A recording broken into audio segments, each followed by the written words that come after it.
My name is Derek Fortini. I'm the director of the Estes Park Museum. Today is November 29th, 2022. I'm at the Estes Park Museum and I'll be interviewing Bill Pinkham. So can you please state your name, birth date, and where you were born? Bill Pinkham, actually William C. Pinkham, and I was born in Evanston, Illinois in 1935. And Bill, can you give us a brief overview of your professional career? I graduated from college in 1957. I went into the Air Force for 3 years. And at that point, I was let me do a little bit more. Sure. So, moved from Illinois to Concord, Massachusetts. And this was during the war years. And so my dad was commuting to town and needed to get closer. So we ended up moving to Groton, Massachusetts. And they bought a farm, again, during the war, 28 acres, and paid something like $10,000 for it. I mean, it was just amazing. So as a kid, I grew up on a farm, and I learned to do farm chores, paint houses, actually worked on a farm in town summers that raised Angus. And so the first time I drove a truck was to go to a neighboring city to get sawdust for the cattle. But I did that for a couple years, and then I ended up working in paper mills in Fitchburg, Massachusetts. Paid more, great folks there, and really enjoyed working there. I did that for several summers, and then after I got through with the Air Force, came back to that area and actually signed on and went to work for Crocker Burbank and Company, which was a small paper manufacturer. And we merged the following year with the Hamilton Paper Company down in Pennsylvania, and they had a couple mills in different locations, and we became the Crocker Hamilton Paper Company.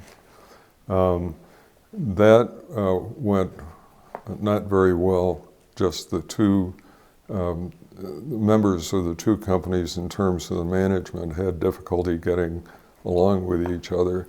So Weyerhaeuser bought us. They were a major supplier of pulp to both companies. And so they bought us and then formed their own management team that came in and took over. And the rest is history. Weyerhaeuser owned a lot of land all over the country, but they had pulp mills down in North Carolina. And so the paper industry was beginning to grow at that point in time. And we expanded, and the company invested in a paper machine for us down in North Carolina. And then we continued, because of the company's presence on the West Coast and different parts of the country, added more mills and more types of products, and we became a national supplier across the U.S. And actually, by the time we wrapped things up, which was when I left. They didn't wrap things up, I did. By the time that I left, we were the third largest supplier of printing and writing papers in North America. We acquired some Canadian mills. It was quite an operation. So when did you move to Estes Park? We came out to Estes Park for the first time in the early 90s for our daughter's wedding, which was down at Sylvandale Ranch. And we belonged to the Appalachian Mountain Club, and we're used to doing a lot of hiking, so we decided to come up here and do a hike. We were surprised to find a town and ended up coming out summers after that for a couple weeks at a time, and we brought some of our family members and grandkids out, and decided in the late 90s to buy a house, and we did, and I found the house. I'm going to go back a little bit. Sure. Buying out a house out here was an interesting process because we were back on the East Coast. So trying to get a good sense of what was available and be able to come in. I was doing coast to coast with Weyerhaeuser. I'd be in California 1 week, and then 2 weeks later, I'd be in California 1 week. The following week I'd be in Pennsylvania. Then I'd be back to either Seattle or to LA. I kind of took over the advertising business for our business, and ended up ultimately coming out here. We knew that we wanted to move out here, and came out, stayed with our daughter who had moved out here, and was, let me back up. We stayed with our daughter, or I stayed with our daughter, who was actually in Fort Collins. She was working for the city, she and her husband were. So we actually came out for their wedding, came up to see what Rocky Mountain National Park was all about, discovered a town, and then started coming out summers for the town and decided to buy a house in the mid-90s. And buying a house out here was a rather interesting experience because Sue was not traveling with me, so I was kind of on my own. And I still remember finding our house. I had flown in the night before. I was here for half a day. I found a house, and I called her to let her know that I had. And she said, "Did you find a house?" And I said, "Yes." And she said, "Buy it." So we did, and she didn't see it until the following summer. And here we are. So she must have been happy with it. Yeah, very much. Do you remember what your first impression of Estes Park was, say like driving downtown for the first time or anything like that? It was, quite frankly, my first impression of Estes Park was astonishment because I really didn't expect to find a town here. We came up to see the mountains and do hiking and so forth. So to find a town here and to realize the opportunity here and the benefits of retiring here, we were going to retire to northern New Hampshire, and we asked a friend of ours about that, mentioned it to her. She said, "Well, you know what the winters are like here," and we went through her explanation of that, which we knew all about. And it is a definite contrast. This is such a great place to live. We have great snow. We don't have all the crazy things that go on back east. And so we're here forever. So let's get into you serving the town as mayor. Go ahead and just lay out kind of you getting involved with town politics, getting elected, and then eventually becoming the mayor. Can you just give us some of that background? When we came out here, I didn't even know where the town board met. And quite frankly, when I first got involved with the town board, I didn't know where they met either. I had to ask questions, and it was not in the main room that we meet in now. And so I was actually trying to sell the town on the Enos Mills statue, which now is in Bond Park. And the reason was that the person that built the statue wanted it to be out by the north entrance to the national park. And there was a woman that was adamant that it should not be there because the national park had blocked, by the visitor center, had blocked access of the elk to the river.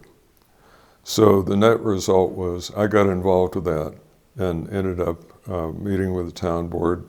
They agreed that it should be in Bond Park, and there it is. And so that was my first involvement with the town. One of our neighbors was so impressed by that, she said that I should run for the town board. I didn't even know where the town board met. So that was a very interesting experience. And she campaigned and got other people to campaign for me to run for the town board. I did. And I discovered, with my business background, which was doing a lot of planning, doing a lot of work to get people engaged in some of the projects that we had. It was sort of a natural. And John Bowdick was the mayor at that point in time, very different background and personality. And so when I had finished my term, I ended up being elected as mayor pro tem. And then halfway through that period, I ended up, well, let's see, I first came on the board and I was just a trustee, I guess. Yeah. And so the gal that was the mayor pro tem, her term was over. And so I ended up filling that space, if you would, on the organizational chart, and ended up running. I was mayor pro tem for a few years. Actually, that was an interesting period because I got to go to Washington. The national park was just coming into their own in terms of getting a bill from Congress that would neuter the park so that no more buildings could be built there, and I got involved in all of that. And I actually worked with Judy Burke she was the mayor of Grand Lake, and the two of us went to Washington and appeared before a congressional committee and told them the story of the park and why it should be protected. And so the net result was that went forward and actually became enacted by Congress. And Judy and I actually flew to Washington for the signing of that document in the White House. It was very interesting. So let's take a step back really quick before you got into being a mayor. How involved were you in local government before you got here to Estes? I appeared before the local government, quite frankly, to try and sell them on the idea of having the Enos Mills sculpture down in Bond Park, because the original person that it was intended for was opposed to its being out at the park entrance. What was it like to run as a candidate for mayor? And did you have any specific platform you were running on or issue? I didn't intend to run you're talking about the mayor. Yeah. Okay. And you could elaborate on running for trustee as well. Well, I didn't know what I was doing when I ran for trustee. It wasn't until I got on the board that I discovered that my business background was really useful. And so consequently, when the opportunity came along, I was made a mayor pro tem, and then had an opportunity to work closely with John Bowdick, who was the mayor, and see what was going on. So I decided to run for mayor, and it turned out to work out very well for me. Yeah. Do you recall if there are any specific community issues that the town was dealing with at that time? At that particular time, I think it was more looking at the business processes that were taking place in the part of the town and town staff. And there were some times when the town was reaching out and trying to get some support from the business owners and was not getting it. So I saw that as an opportunity to step in and be of assistance. Plus, I had a background in long-range planning, which the town was not involved in at that point. Is that something that you helped establish as a trustee or more as a mayor? Like the long-range planning? Got into it as a trustee, but really promoted it as a mayor. I felt it was very important. And one of the other things that was important is we didn't have an ethics policy. And when I was employed, that was one of the things that I was heavily involved in because the company was. And so we did put through an ethics policy, which still is in existence. Do you recall what your first board meeting was like as a trustee? I recall the first board meeting Yeah. because that was when David Habecker was pointed out as not standing for the Pledge of Allegiance. And the net result was that he was taken off of the board. He ended up having to go to court, and I went to Denver to try and defend him. But the folks that were involved in that lawsuit didn't have their act together, so that was temporarily put on hold, and we all went home. And then they came back, and David did lose his position on the town board. He sat right next to me.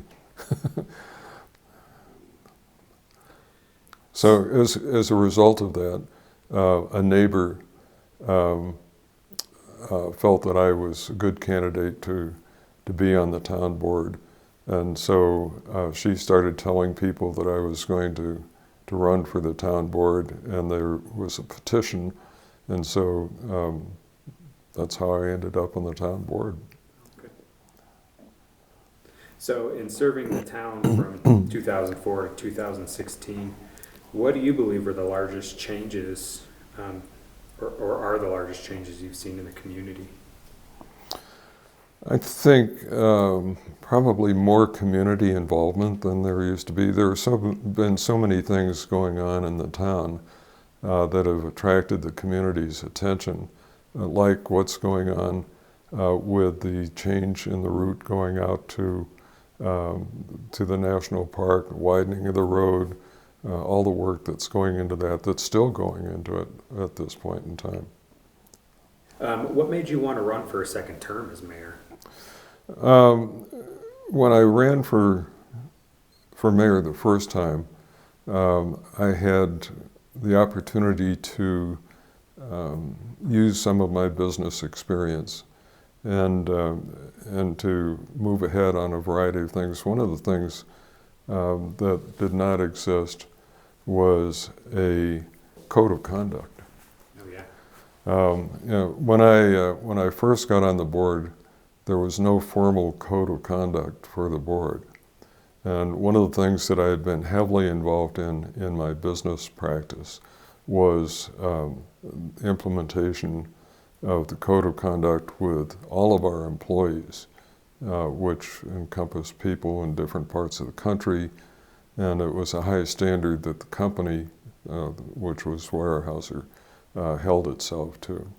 So coming in and finding an organization like this who was functioning very well, but in terms of if you asked any one person about a standard for that and what the ethics code was, it didn't exist, or it didn't exist other than perhaps in somebody's mind. And was that specific to town board members or town employees as well? It was specific to town board members. And so consequently, the town board members agreed to hold themselves accountable, and we put a process in place. And I think it's been expanded to the town employees as well.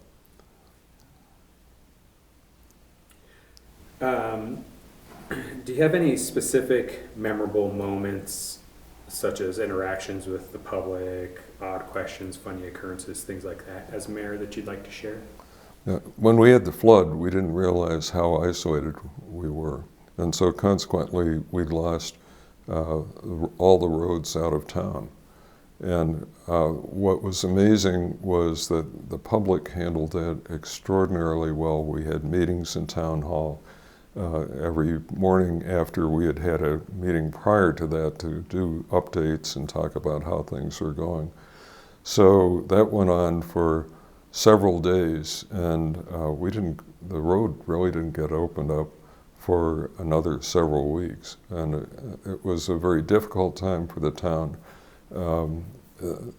Organizations, the Red Cross came in and was helping, and various organizations helped to make this a very positive experience for all the people here. We also had the visitors that couldn't get out of town, and so consequently there ultimately were buses that took them down, I think, to Lyons, and then they were able to transfer and get to the airport to be able to leave.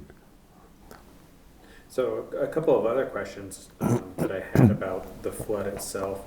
What specific responsibilities did you have as mayor at that time in 2013? Dealing specifically with the flood, I guess. Not to lose my cool. My specific responsibilities, quite frankly, were to meet with the public, and we did that at one of the churches here in town. Also, the Red Cross set up in the Holiday Inn, and actually they brought beds in. They were serving food there. They took care of people that needed assistance. So that was a very difficult but ultimately rewarding time in terms of the benefit to this town. And just hope we don't have to go through anything like that again. Can you tell me a little bit about what Town Hall was like during this disaster? Especially, I know it was turned into the Joint Information Center, and there's a lot of, I guess, just information being filtered through that. But do you remember what Town Hall was really like? I remember it in a little broader sense, which is every morning we would meet, we being town staff. And these were people that were doing things that were not part of their job descriptions, but were essential to get information about what was going on, and also to provide information to the public about what was taking place. And then we'd have a meeting in the town boardroom, I think 10 o'clock in the morning or something like that, and we'd give them an update and also answer any questions that people had. We had some people that had properties that were not here, but were caught up in the flood and were really traumatized by that, and they actually had to be removed and counseled. So, but I think people really appreciated it, and we also were able to communicate with people that were not here because we could do that over the internet, and they could call in. And then how did the flood impact you personally, and how did you balance that out with, having to operate with the town as well? Well, Sue and I were fortunate to build our house on a slope. Our neighbor's house flooded, and the water actually came down through our property, but it missed our house. So we were fine, so from a personal standpoint, we weren't affected. I think, however, going out and talking with people who were traumatized going through this and not knowing what to expect or how bad it was, and we had people from other communities coming up here, like Glen Haven. They didn't know what was going on, so they could get up here, and it was a very difficult time. The other people that were traumatized were the shop owners. Oh, sure. Because of all the flooding downtown, and you could wade across Elkhorn Avenue. So people were really trying to keep the water from coming into their properties. People like poppies and all the other, it was a very difficult time.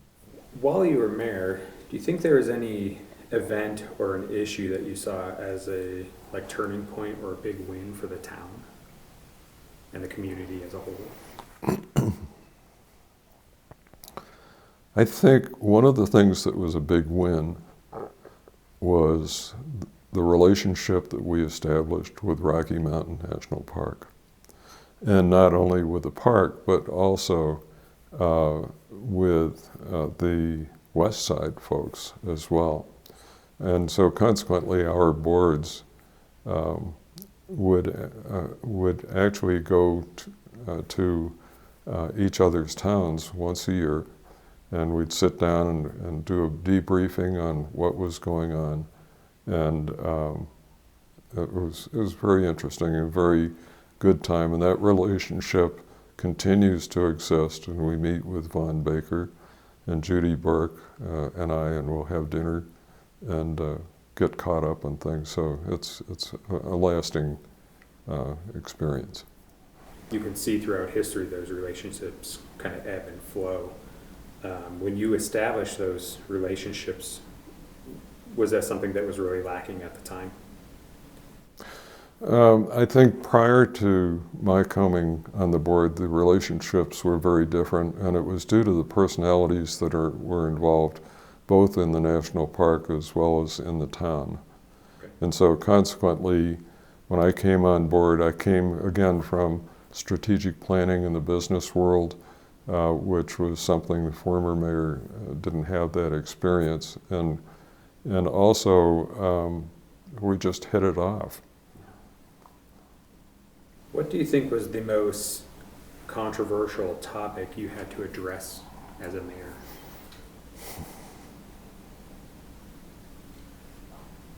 If there was one. I think one of the most difficult topics, which still exists, is affordable housing for our employees. And I was amazed, quite frankly, when I was the mayor, even before I was the mayor, I was trying to figure out what would it be like to move here. What was the attitude on the part of the business people and shop people and so forth. And I got a variety of responses to that in terms of their personal feeling for the town versus their commitment to their own business first. And I think what has developed in recent years is the business community has been much more cognizant of the need for the town to be successful. And by the town, I don't mean the town board, I mean the town as a whole, economically, and how things work and the things that we do and the new businesses coming in.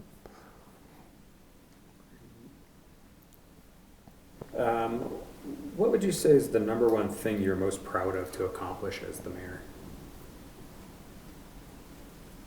Staying out of trouble. That would always be important. Most important thing. I think, again, I'd go back to the relationship with the national park and also the town of Grand Lake, which continues to this day. We get together and talk about how things are going.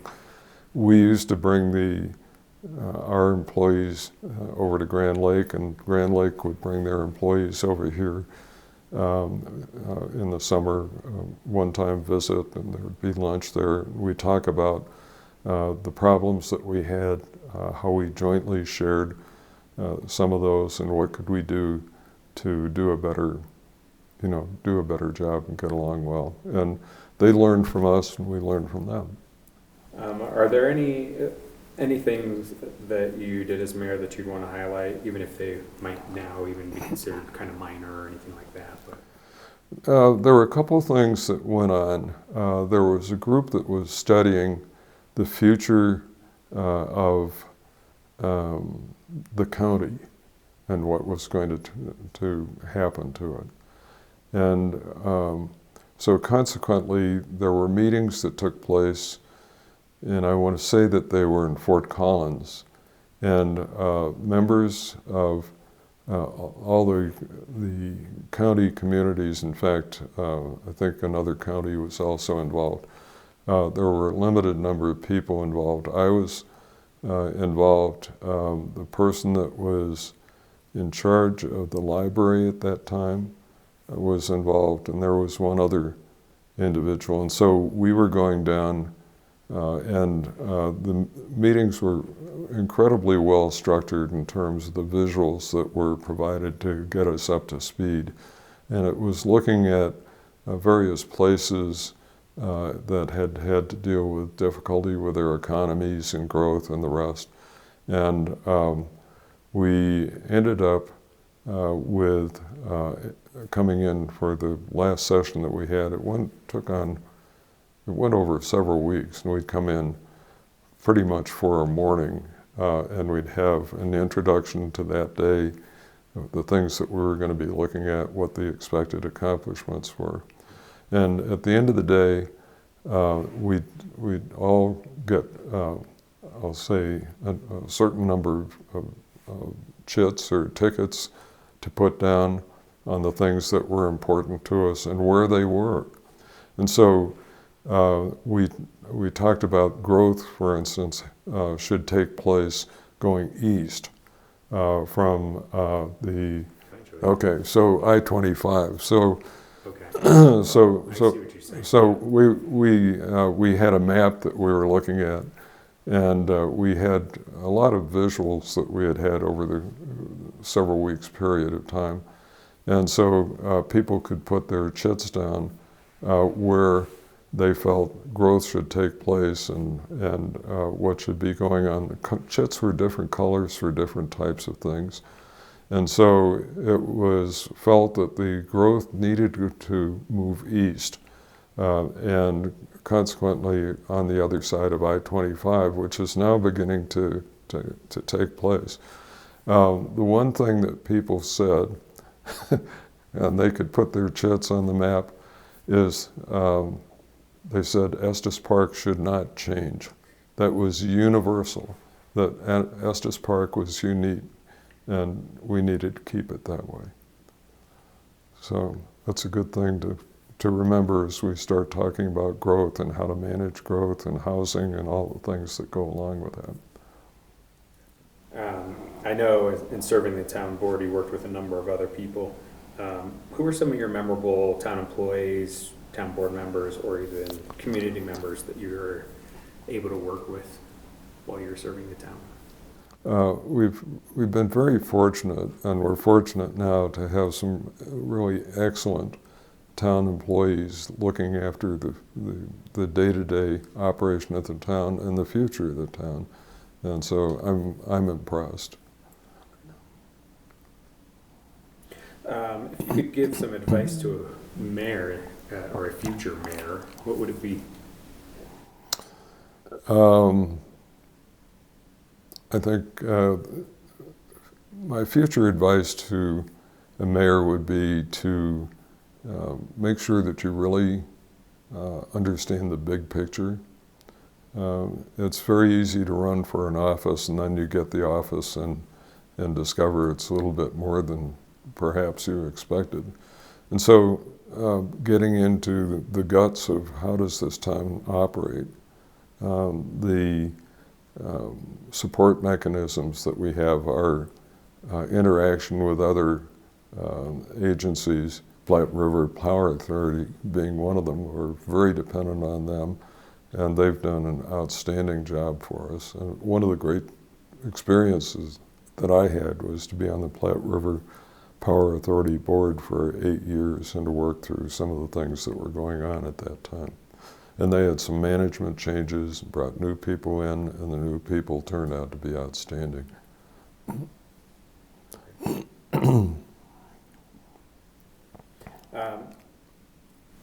What other organizations or nonprofits have you served on or helped out with besides serving on the town board or as mayor as well? How much time do you have? I'm curious if you can list them, because I know, I mean, I know you're on the Museum Friends Board, and I know that you're currently involved in some stuff, but yeah. Yeah, I'm on the hospital board, and that was caused by the former hospital board, and this, we're going back a few years, had some disagreements and ended up resigning. And as a result, I got a phone call, could I help put together a board for the hospital? And the county actually determined who would be on the board. They had a number of candidates, and we were fortunate to get 4 out of our 5 that we wanted, and the 5th person that came on outside, we didn't know him, turned out to be terrific, and that board, I think, has done an outstanding job. So that was one thing.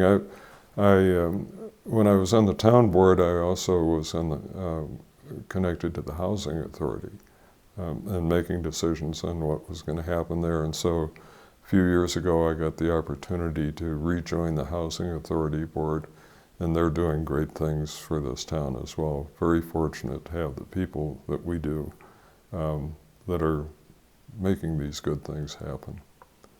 And you're currently on that board, right? I'm currently on that board. Yeah, dealing with growth is a very difficult situation because in a way we're landlocked. We've got great conservation easements protecting the open spaces. So where do you build?